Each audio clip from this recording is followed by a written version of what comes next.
देश में त्योहारों की शुरुआत हो चुकी है। सर्वप्रथम दशहरा आना है, लेकिन उससे भी पहले रामलीलाओं का मंचन होगा, जो पूरे देश में काफी प्रसिद्ध है। आज बात साधारा की रामलीलाओं की करें तो कई लीलाएं यहाँ होती हैं, लेकिन कुछ चुनिंदा रामलीला के बारे में आपको जानकारी दे देते हैं।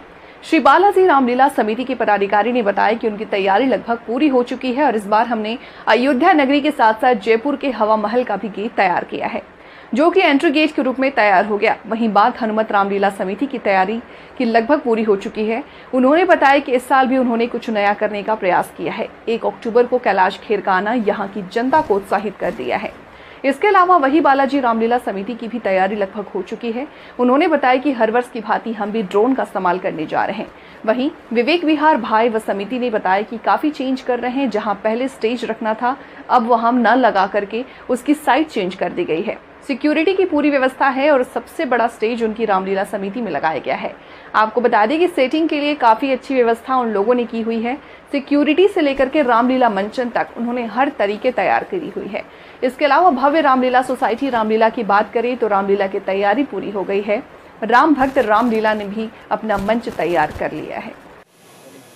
देश में त्योहारी सीजन शुरू हो चुका है और त्योहार की शुरुआत कार्तिक माह में सबसे पहले जो है दिवाली की होती है, लेकिन उससे पहले दशहरे का पर्व मनाया जाता है और दशहरे को लेकर छोटे बच्चों में काफ़ी उत्साह देखा जाता है। अक्सर रामलीला का जो आयोजन होता है उसमें विशेष रूप से बच्चे अपनी सहभूमिका निभाते हैं, उसके लिए विशेष रूप से मेले में पहुँचते हैं। और मैं आपको बता दूँ, शाहदरे में इस बार 5 बड़ी रामलीला हो रही है, जिसमें विशेष रूप से अलग अलग रामलीला का जायजा हमने लिया, जिसमें विशेष रूप से देखने की कोशिश की कि कितनी रामलीलाओं में कितनी तैयारियां हो गई है। मैं आपको बता दूं कि कल से लगभग सभी रामलीलाओं का जो है मंचन शुरू हो जाएगा और उससे पहले सभी रामलीला की तैयारियां, चाहे वो सिक्योरिटी की हो, चाहे वो मंचन की हो, चाहे बात करें लाइटिंग की हो, या इसके अलावा आने वाले जो भक्त होंगे, राम भक्त होंगे, जो विशेष रूप से रामलीला देखेंगे, उनके लिए बैठने का आयोजन ही क्यों ना हो। सभी रामलीलाओं में अलग अलग तरीके से जो है अपने हिसाब से तैयारियां की हैं और सभी की तैयारियां लगभग पूरी हो चुकी हैं। और कल से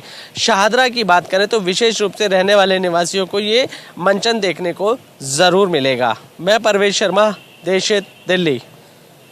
किस तरीके की तैयारियां कितनी बाकी बची है? जैसा कि इस बारी हमें तैयारियों के लिए टाइम बहुत कम मिला, क्योंकि हमें डीडीए की ग्राउंड की बुकिंग 10 तारीख से मिली थी और बारिश की वजह से, कुछ अड़चनों की वजह से जो काम ने तेज़ी पकड़ी वो 22-23 तारीख से पकड़ी। लेकिन हमारी टीम वर्क, हमारे कार्यकारिणी के सदस्य, उन्होंने दिन रात इतनी मेहनत करी है कि आप पूरा ग्राउंड देख सकते हैं कि अब स्थिति अंडर कंट्रोल है। और हमारा जितना भी ये अरेंजमेंट हुआ है, मैं बधाई देना चाहूँगा अपनी कार्यकारिणी को कि उनकी मेहनत आज सफल हो गई है।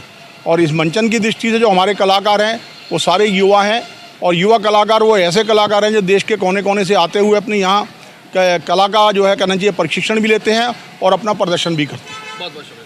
दूसरा, रामलीला मैदान के चारों तरफ जो हमारी लाइटिंग की व्यवस्था है वो इस बार कलकत्ता से लाइटिंग बुलाई गई है और इस प्रकार से लाइटिंग की जा रही है कि जब वहाँ से हमारे भक्तगण निकलेंगे तो उन्हें ऐसा लगेगा जैसे लाइट की गुफा में से निकल रहे हैं। कभी पानी चलता दिखाई देगा, कभी सूर्य की किरणें होंगी। इसी तरह हमारा जो वीवीआईपी गेट है वो भी पूरा लाइटिंग की दृष्टि से बनाया है। विगत कई वर्षों से बालाजी रामलीला कमेटी आयोजित करती आई है यहाँ पे, और हमने इस बार काफ़ी भव्य आयोजन किया है। इसमें हमने विभिन्न तरह का, जितने राम भक्त श्रद्धालु हमारे यहाँ आ रहे हैं उन लोगों के लिए हमने खाने का बड़ा अच्छा प्रबंध किया है। हमारे पास 2-2 फूड कोर्ट हैं। उसके अलावा हमने बैठने की उचित व्यवस्था करी है सब लोगों की, और इस तरह से व्यवस्था की गई है कि अलग अलग लेवल की व्यवस्था है बैठने के लिए, ताकि सबसे पीछे वाले बाड़े में बैठने वाले आदमी को भी रामलीला बिल्कुल स्पष्ट रूप से दिखाई दे। साउंड का अरेंजमेंट नए तरीक़ा का किया गया है। इसमें हमने इस बार पीछे भी स्पीकर्स लगवाए हैं ताकि जो पीछे जनता बैठती है उन तक भी आवाज़ जो है बिल्कुल क्लियर पहुँचे। उसके अलावा जो वीवीआईपी और वीवीआईपी गेस्ट आते हैं उनको बैठने के लिए अलग से प्रबंध किया गया है।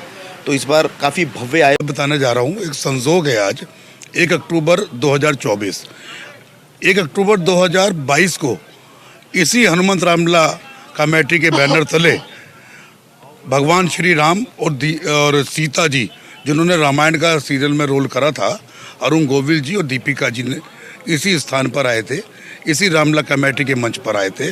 आज संजोग है उसी तारीख को श्री कैलाश खेर जी हमारे मंच पर आ रहे हैं, और मुझे ये समझो कि संभावना या नहीं, उम्मीद है, पूरा विश्वास है कि बहुत अपार संख्या में जिस तरह लोगों की डिमांड है, फोन्स आ रहे हैं, पासिस का डिस्ट्रीब्यूशन हुआ है बहुत सुंदर तरह से।